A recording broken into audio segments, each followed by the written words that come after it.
শ্রীমঙ্গলের বেশ কিছু ভ্লগ জমা হয়ে আছে, কিন্তু ওখান থেকে আসার পর এত আলসেমি লাগে যার কারণে ভিডিও এডিটই করা হচ্ছে না আমার। ওই দিন আমরা গিয়েছিলাম মণিপুর গ্রাম আর মণিপুর মার্কেটে, আর সেই সাথে খেয়েছিলাম সিলেটের ফেমাস 7 রঙের চা।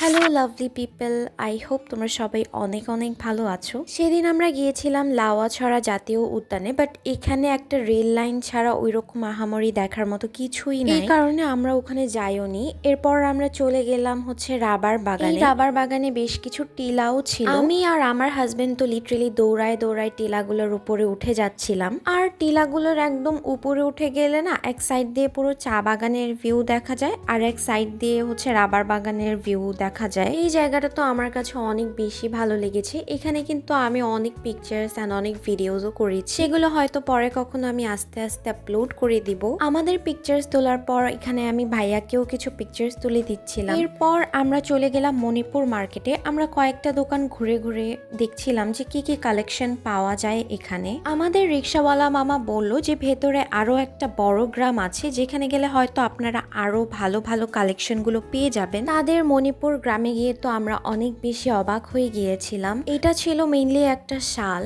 আর এটা আমাদের সামনেই তারা মেক করছিল, আমরা দেখছিলাম। ভেতরে আরো অনেক অনেক কালেকশনস আছে, এগুলো তোমাদের দেখাচ্ছি। এগুলো এক একটা শাল কিংবা চাদর, এগুলো মেক করতে প্রায় 2 থেকে 3 দিন সময় লাগে তাদের। সামনেই আর একটা ঘরে গিয়ে দেখলাম এখানে আরো সুন্দর একটা শাল মেক করা হচ্ছে। আর এটা তো বলতেই হবে, সিলেটের মানুষ অনেক বেশি হেল্পফুল আর অনেক বেশি আন্তরিক। এখানে আমার হাজবেন্ড তাদের সাথে কথা বলে জানতে চাচ্ছিল যে এখানের একটা শাড়ি কিংবা এক শাল মেক করতে প্রায় কতদিন সময় লাগে। দেন তারা রিপ্লাই করেছিল যে এখানের এক একটা শাল মেক করতে প্রায় 2 থেকে 3 দিন লাগে, আর শাড়িগুলো মেক করতে অনেক সময় 1 উইকও লেগে যায়, আবার এর থেকে কম টাইমও লাগে। এটা অ্যাকচুয়ালি ডিপেন্ড করে তাদের কাজের ধরনের উপর। এই মণিপুর গ্রাম থেকে আমরা হ্যান্ডলুমের মাফলার আর হ্যান্ডলুমের শালও নিয়েছি। হ্যান্ডলুমেরটা হয় কি খুব বেশি সফট হয় কাপড়টা, তো পরতেও অনেক বেশি কমফোর্টেবল। তো যাই হোক, এরপর আমরা মণিপুর মার্কেটে গেলাম কিছু শাড়ির কালেকশন দেখার জন্য। আমার কাছে তো মণিপুরি শাড়িগুলো খুবই ভালো লাগে। বেশ কিছু শাড়ি দেখার পর আমার কাছে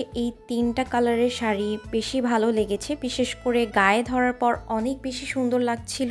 কেনাকাটা করার পর আমরা চলে গেলাম হচ্ছে আদি নীলকণ্ঠ টি কেবিনে, সেই ফেমাস 7 রঙের চা খাওয়ার জন্য। দেখো ওই দিন এত পরিমাণের ক্রাউড ছিল, এত লোকজন ছিল যে আমরা কিছুতেই এখানে বসে থাকতে পারছিলাম না। তার মধ্যে আমরা যে 7 রঙের চায়ের অর্ডার করেছিলাম সেটা নাকি আসতেই প্রায় 30 মিনিট লেগে যাবে, তাই ওখানে বসে আমরা আর টাইমও নষ্ট করি নাই। দেন সুন্দর একটা সানসেট দেখতে দেখতে আমরা চলে আসলাম হচ্ছে বদ্ধভূমিতে। আমি তো সিলেটের 7 রঙের চা খাওয়ার জন্য অনেক বেশি এক্সাইটেড ছিলাম, যেহেতু এর আগের দোকানটা অনেক বেশি ক্রাউডেড হওয়ার কারণে আমরা সেখানে চা খেতে পারি নাই।